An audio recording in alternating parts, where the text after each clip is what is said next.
Good evening, all, and welcome. I believe I have my favorite ever video of armed forces stories that I've ever done. I seriously think these stories are amazing, and I think you're going to absolutely love them. A huge thank you, as always, to our proud members of all the armed forces. But for now, get comfortable and let the darkness take control.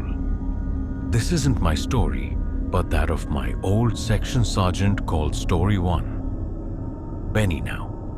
Benny was stationed at a remote observation point during the second rotation of their mortar section in this valley.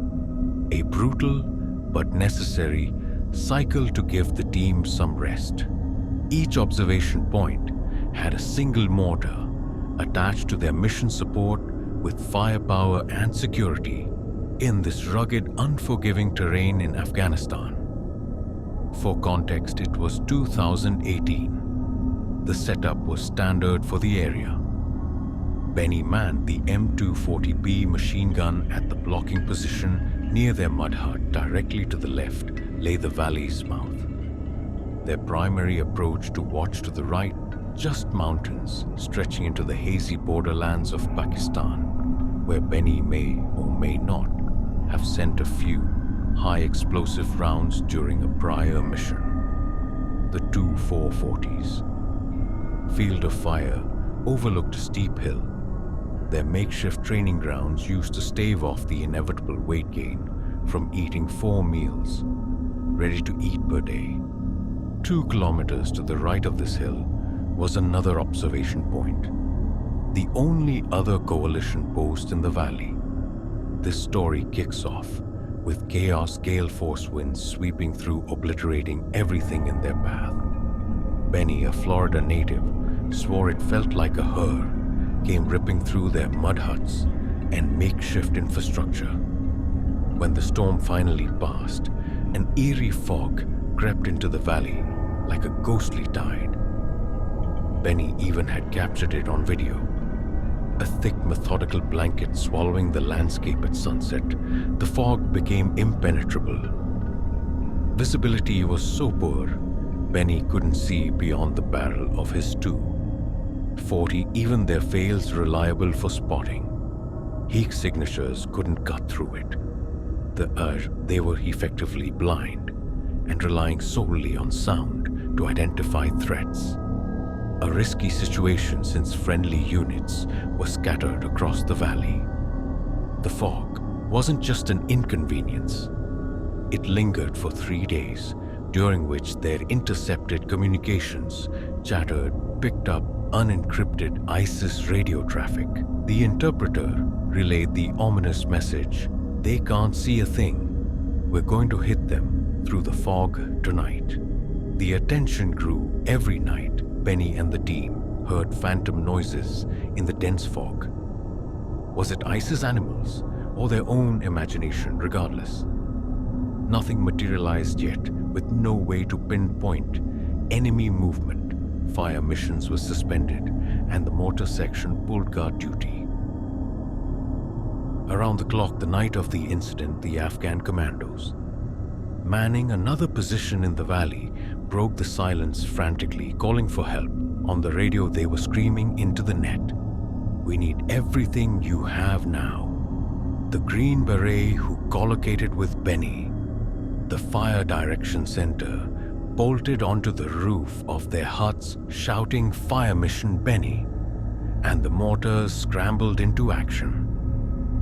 The commandos provided a precise grid coordinate, practically begging for immediate support. The section deliberated briefly.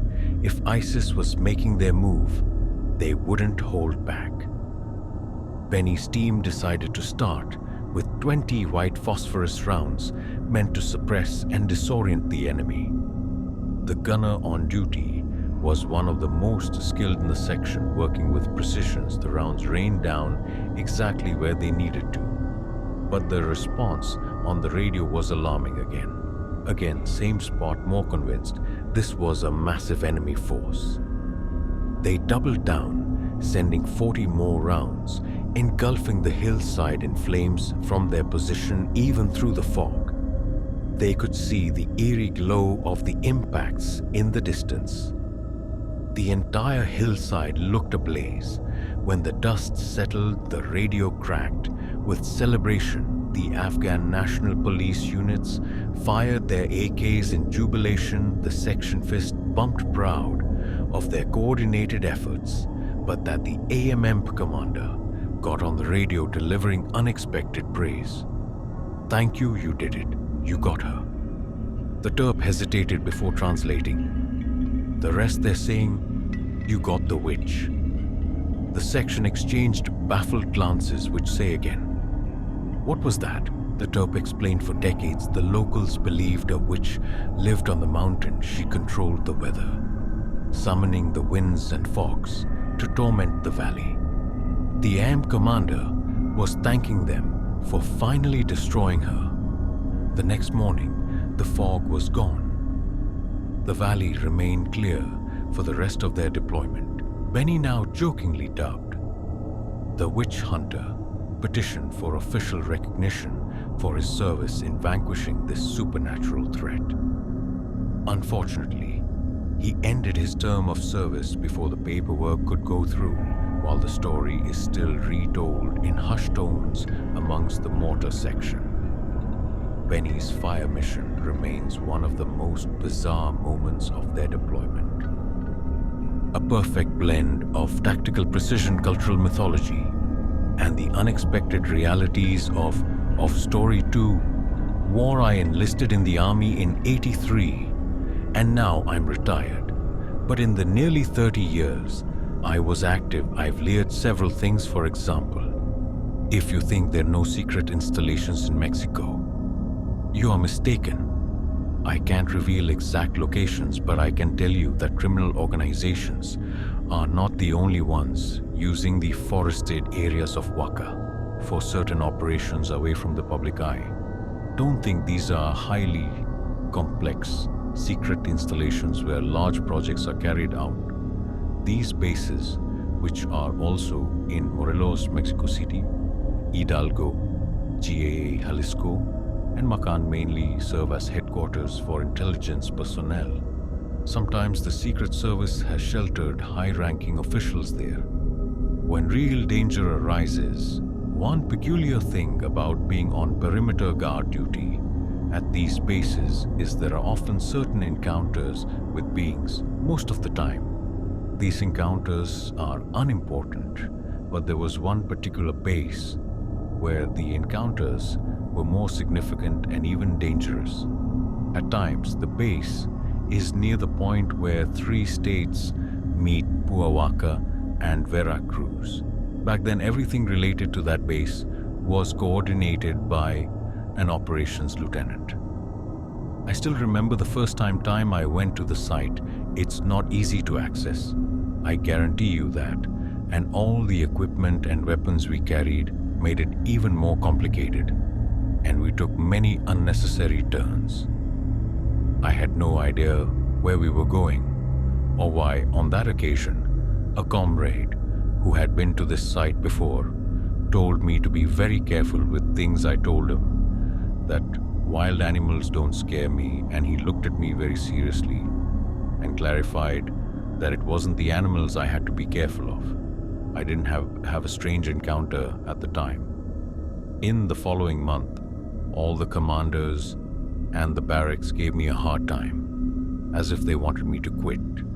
The second time I had to go to that base, we were transported very graciously by helicopter. Then I understood one thing. There's no need to arrive on foot, but they make you do it every time a new recruit has to visit the place for the first time. They take so many turns, so it isn't easy for you to get there on your own in case you decide to deserve third. That's why they give you a hard time before taking you there. A second time, the operation is always the same. As soon as we arrive at the control point, one man stays at the entrance, while the rest of us set up 3 perimeters around the base. The first is at 656 feet, the second at 0.6 miles, and the third at 1.2 miles in total. There are 27 of us who must ensure that nothing and no one approaches the base. 12 of us bus off the outer perimeter, which is always in motion. Each man maintains a distance of more than 492 feet, but less than 656 feet from each other. One of the times I was on the outer perimeter, I had an encounter with something strange. I was just heading to take my position on the perimeter.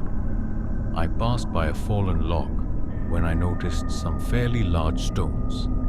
Arranged in a nearly perfect circle in the center were pieces of balsam branches for fallen trees arranged in the shape of a small hut. I stopped for a few seconds to take a good look at it, then continued on my way. Another day, I was assigned to the central perimeter, one that was 0.6 miles.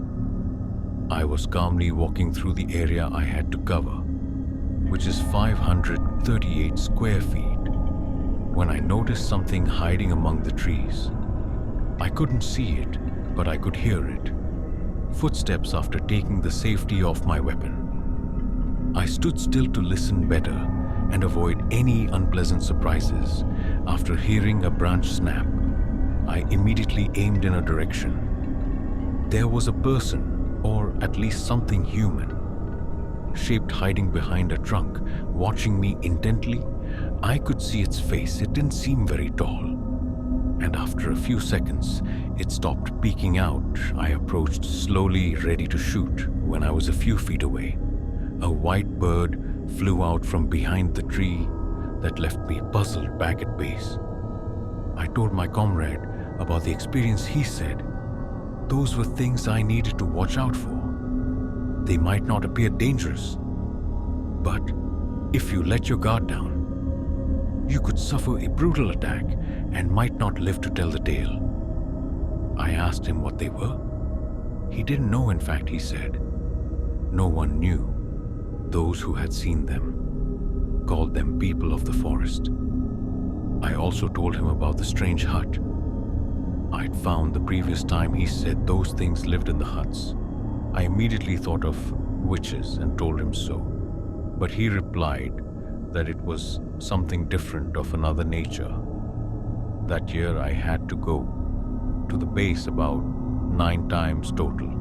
At least 6 times I heard or saw something strange, surely related to the people of the forest.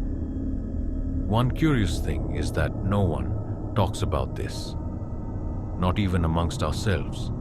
No one tells us we can't talk about it. At least no one forbade me, which is why I agreed to share my experience. But when someone tried to bring it up during meal times or any other time, the atmosphere gets tense and no one wants to continue the conversation. It's like we all want to pretend that nothing strange happens in the forest. The most that happens is when someone says, "Hey, I saw this," or "heard that," and they get a response like, "Oh yeah, me too," and that's it. No. Opinions are exchanged in later dates. I often heard a kind of laughter or maybe a cry. I'm not sure, it sounded similar to a hyena, but as far as I know, there were no hyenas in that area. So what I was hearing was the people of the forest. Occasionally, I would ask a comrade if they'd also heard the laughter, and almost all of them said they had. Once we were going on foot because someone was visiting the base for the first time, and we came across a very unsettling scene. At the foot of a tree were the remnants of what might have been a campfire. There were bits of clothing scattered around, but what stood out the most were the chains wrapped around the tree. It was easy to suppose that a person, the owner of the discarded clothing, had been chained to that tree. Clearly not of their own will. Surely the people of the forest were behind this. Fortunately, I never suffered any attacks, but a comrade did. I can attest to it, because another comrade and I had to go find him. When he stopped responding on radio, we found him lying down unconscious. It seemed like he had been hit with a stone or something. He had a terrible fracture in his cheekbone, with a piece of bone even piercing his cheek. He was airlifted to receive medical attention, and fortunately, it wasn't anything more serious. Talking to him, he said the last thing he remembered was hearing a strange laughter when he turned. There was a person watching him from behind the log. Then it all went dark when one thinks of forests inhabited by strange beings. The first thought is usually of other countries, but here in Mexico, some forests serve as the homes of very sinister beings. Indeed, I have a grandfather who served story 3, a grandfather's unforgettable memory. During World War II, my grandfather, Antonio Miguel Halima, now 97 years old and remarkably healthy, often shared stories from his time in the Philippine Army. Over cups of hot cocoa, he would recount his experiences, though his memory sometimes faltered with age. One evening, while gathered with my cousins, someone asked him about his most unforgettable memory from the war. This is the story he told. In 1941, still a teenager, my grandfather enlisted in the Philippine Army. He was deployed on September 1st by General MacArthur and initially served as an office clerk. Nothing particularly eventful happened until March 27th, 1942. That night, he was unexpectedly reassigned as reinforcement for the Battle of Bataan. The morale among the soldiers was mixed, a blend of fear and reluctant acceptance of their fate. Officers tried to boost spirits by handing out cigarettes and helping soldiers prepare their gear. When the time came, my grandfather boarded a truck packed with men singing the Philippine hymn. Even now, he says the memory gives him chills. As they neared the battlefield, the sounds of bombs and mortar fire grew louder. The air was thick with smoke, and Mount Samart was shrouded in chaos. The mountain's defenders relied on locals, sneaking supplies and reinforcements up treacherous trails under cover of night. My grandfather still marvels that he survived the ascent, surrounded by enemy troops. Days turned into nights under relentless bombardment. Hunger and disease began to take their toll. Supplies dwindled to nothing. The horses used to carry provisions were eaten to the bone, and soldiers resorted to consuming grass, worms, and even their leather garments to stave off starvation. Japanese propaganda rained down in the form of pamphlets, urging surrender. Despite their dire circumstances, many chose to stand their ground. Out of ammunition, they hurled stones and rolled boulders down the mountain to slow the advancing Japanese troops. When the enemy finally overran their position, my grandfather played dead, covering himself in the blood of fallen comrades and slashing his own arm to feign injury. It was the only way to survive. He was eventually captured as a prisoner of war and witnessed unspeakable horrors. Mutilated bodies, crucifixions, and unimaginable suffering. Even decades later, he describes the silence of the forest during those moments as eerie, as if time had stopped. It felt like the souls of the fallen were marching, he says.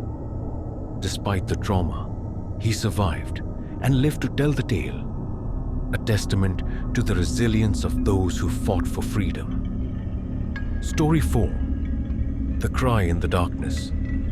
While stationed in the United Arab Emirates, I worked night shifts as a radio operator on a military base by the Persian Gulf.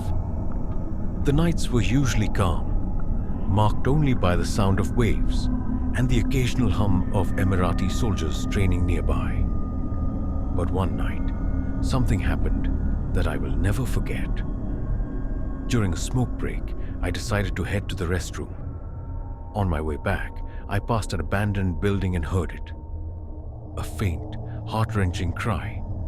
The sound wasn't human. A mix of a wounded animal's roar and a baby's wail, accompanied by a dragging noise like something heavy being pulled across the floor. Against my better judgment, I approached the building. As I drew closer, the cry grew louder, then suddenly stopped. The silence was oppressive, and the air felt heavy. Then two enormous yellow eyes emerged from the darkness, fixed on me. They belonged to a massive shadowy figure, darker than the pitch-black room itself. I turned and ran, my heart pounding. When I glanced back, the creature stood illuminated in the moonlight, its grotesque form swaying unnaturally. It let out a mocking cry before disappearing into the night. To this day, I can still see those eyes in my nightmares. Story 5. The Zigzagging Light. In 2018, while stationed at Fort Bliss in the remote desert of New Mexico, I witnessed something unexplainable.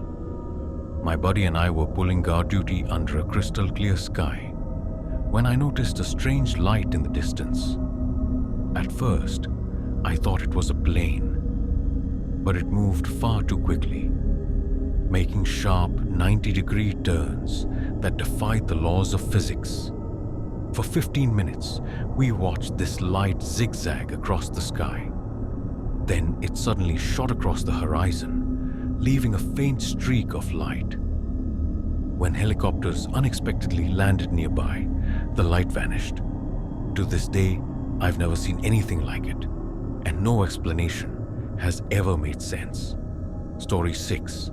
The Third Floor Ghost.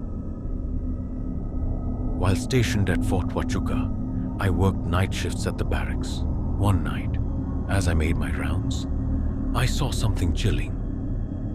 A man was standing outside a third-floor window, calmly walking past as if it was solid ground.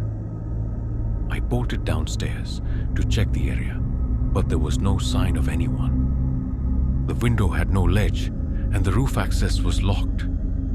When I mentioned it the next day, my superior shrugged and said, "So you saw the ghost?"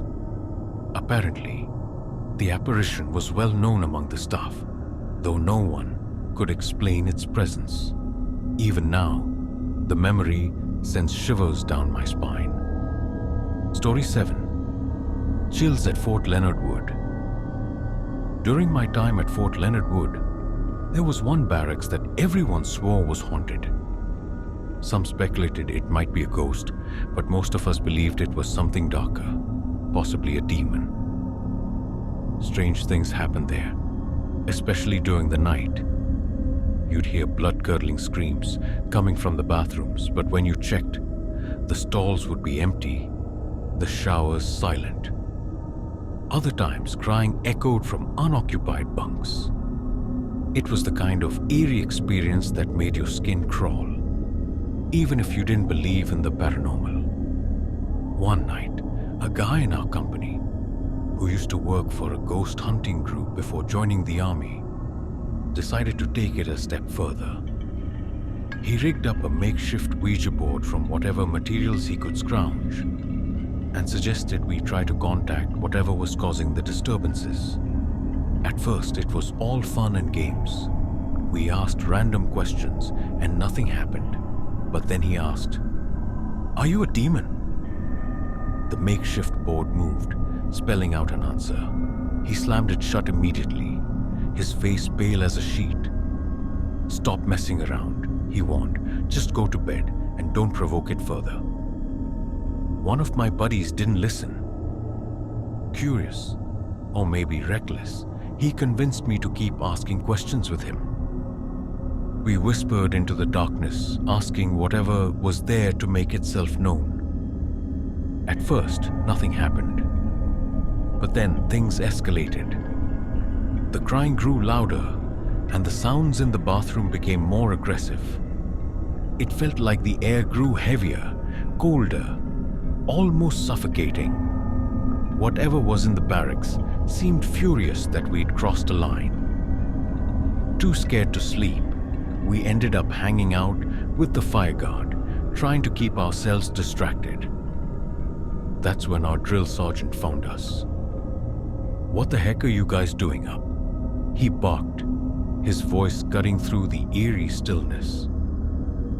We hesitated, but eventually spilled the whole story.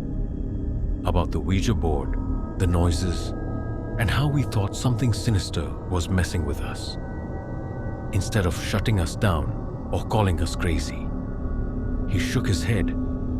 For the next 2 hours, he gave us a bizarre lecture about how God isn't real. Jesus won't save our souls, and we shouldn't waste time worrying about demons. His tone felt off, like he knew more than he was letting on. When it was finally over, we shuffled back to our bunks, too rattled to sleep. That night felt like a fever dream, but the unease didn't end there. For the rest of our time in that barracks, it always felt like something was watching. We never dared to provoke it again.